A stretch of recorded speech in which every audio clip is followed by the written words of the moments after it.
তো আমি একটা দিব আর একটা রেখে দিলাম। আর এটার সাথে তেলটা মিক্সড করব। আর আমি তো এটা হচ্ছে কিভাবে দেব, এটা আমি এখন কাটবো, কেটে এটার ভিতরে যে পানি মানে তেলের মতো একটা আছে, তেলটা বের করে তেলটা এর ভিতরে রেখে তারপরে এই তেলটা এর ভিতরে মিক্সড করে তারপরে চুলে লাগাবো। আর আমি একটাই দিব, কারণ আমি তো আবার মানে 2-1 দিন পর পরেই তেল দিয়ে, তো এই জন্য এখন একটা দিব, আবার কাল বাদে পরশু দিন আরেকটা দিব, একদিন পর পর একটা দিয়ে এটা। তো এখন এটা কেটে দেখেন কি হয় এটাতে।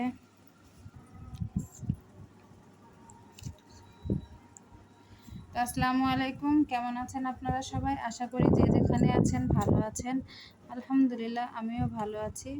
চলে আসলাম নতুন একটি ভিডিও নিয়ে। তো ভিডিওটি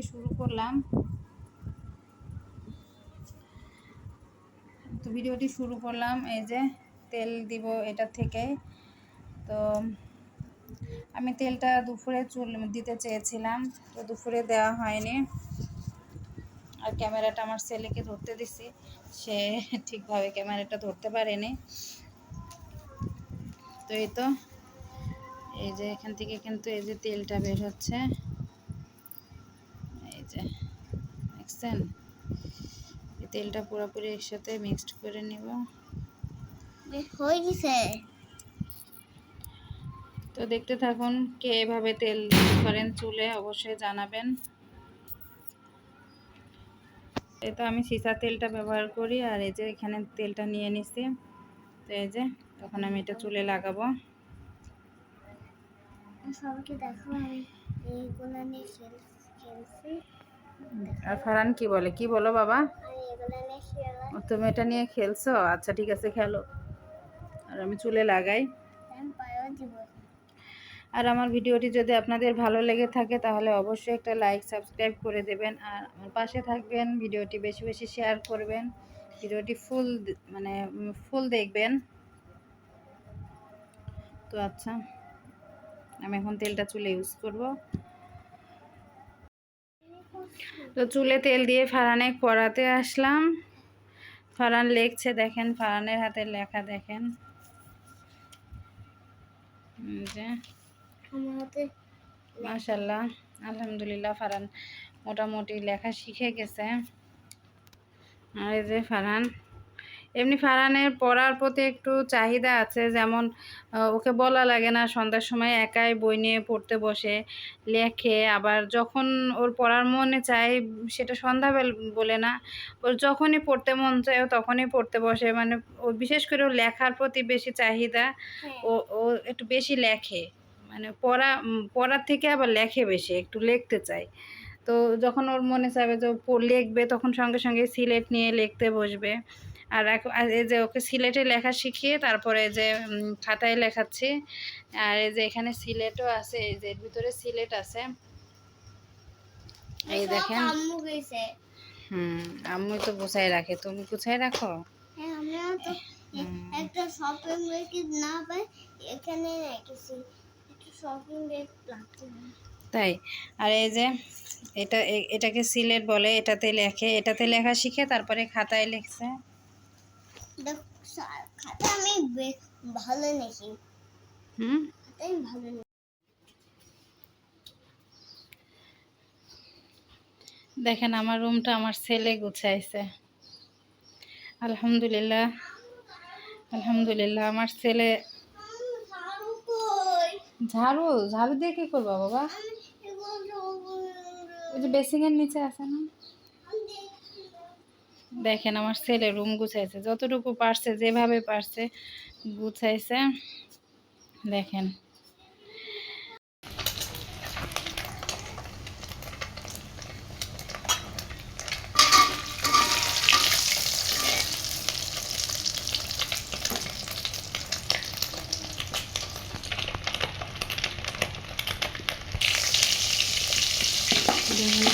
ভাজি করবো। আর ডিম ভাজলাম একটা ফারানের জন্য, একটা ফারান খাবো এখন। আর মুরগির গোশ রান্না করবো ছেলের জন্য।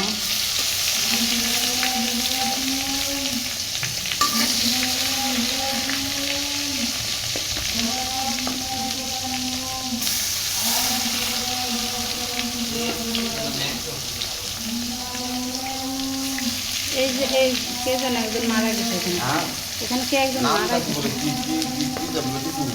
এর মাইকের অ্যালাউন্স করা ভালো হয় না, কী যে বলে না বলো, নিজেও বোঝে না, নিজেও শুনে না, আর মানুষ কীভাবে শুনবে। কখন মারা গেছে এটা বোঝা যাচ্ছে, ও কে মারা গেছে এটা বলে অ্যালাউন্স করে মাইকে। হয়ে গেল আমার বেগুন ভাজা, ডিম ভাজা। ডিম ভাজাটা ফারহানের, বেগুন ভাজা ফারহানের।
ওইদিকে রাখো, এটা আমি পরে রান্না শেষ করে তখন নিয়ে আসবো। হ্যাঁ, এখানে রেখে দাও। আলহামদুলিল্লাহ, তুমি অনেক কাজ করেছো, এখন যাও, তুমি রুমে যাও।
আর এসে আমার স্পেশাল মশলাটা, মানে আমি এটা আলাদাভাবে বানাই রাখি, বাসায় বানিয়েছি।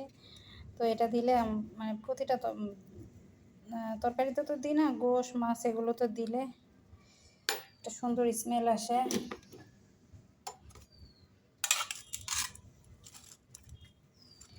থাকে যখন খাবো তখন এটা মাখাই নেব।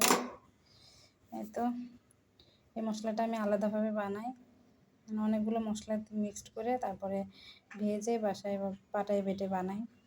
তো এই মশলাটা দিলে তরকারির স্মেলটা সুন্দর হয়, তরকারিটা খেতেও ভালো লাগে। এটা আমি রান্নার শেষেই দিই। আর এই যে আমার রান্না, বেগুনের চপ ভাজি করেছি আর মুরগির গোশ। আর এই যে এখানে একটু ডিম ভাজা আছে, আপনাদের ভাইয়া ডিম ভাজা আর বেগুনের চপ ভাজা দিয়ে খেয়ে গেছে সকালে। আর আমি এখন মুরগির গোশ রান্না করলাম দুপুরের জন্য। তো দুপুরে এগুলো দিয়ে হবে, কারণ আমরা তো আর বেশি মানুষ না, 3 জন মানুষ করলে 2 জন মানুষ। তো ফারহানের খেতে দিব। তো ফারহানের খাবার, ফারহান খাবারটা শেষ করো। তো আমি রান্না বান্না শেষ করে মানে জামা কাপড় ভিজাইতে আসলাম। রান্না টান্না শেষ, যেহেতু ভাবছি রান্না শেষ, তখন পানি তো ছাড়ছেই, পানি মাত্রই ছাড়লো। তো পানি যখন ছাড়ছে আমি জামা কাপড়গুলো ভিজিয়ে ফেলি, পানি ধরা শেষ হলে কেচে দিব আস্তে আস্তে। যতই অসুস্থ হয় না কেন, ঘরের কাজ তো নিজেকেই করতে হবে, আর কে করবে? নিজের কাজ নিজেকেই করা লাগে। এখানে তো তেমন কেউ নাই যে আমার কাজ করে দেবে। আজকে আমার ছেলে আমার কষ্টটা বুঝতে পেরে আমার রুমটা গুছাই দিছে। ও যতটুকু পারছে, যেভাবেই পারছে গুছাইছে। তো জামা কাপড়গুলো এখন ভিজায় রাখবো, কিছুক্ষণ পরে কাচবো, একটু ভেজানো থাকবে। পানি ধরা হলে সবার লাস্টে জামা কাপড়গুলো কেচে গোসল করে উঠবো। তো আমার আজকে হঠাৎ করে অনেক ঝালমুড়ি খেতে ইচ্ছা করছে।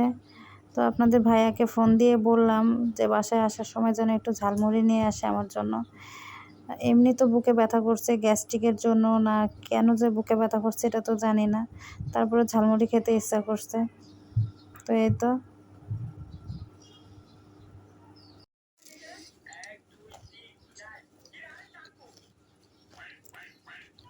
টেস্ট আছে ঝালমুড়িটা ওখানে বাবা, কার কাছ থেকে নিয়ে আসা? আছে মোটামুটি। এই যে এই চিকন এই ভাইয়ের কাছ থেকে না।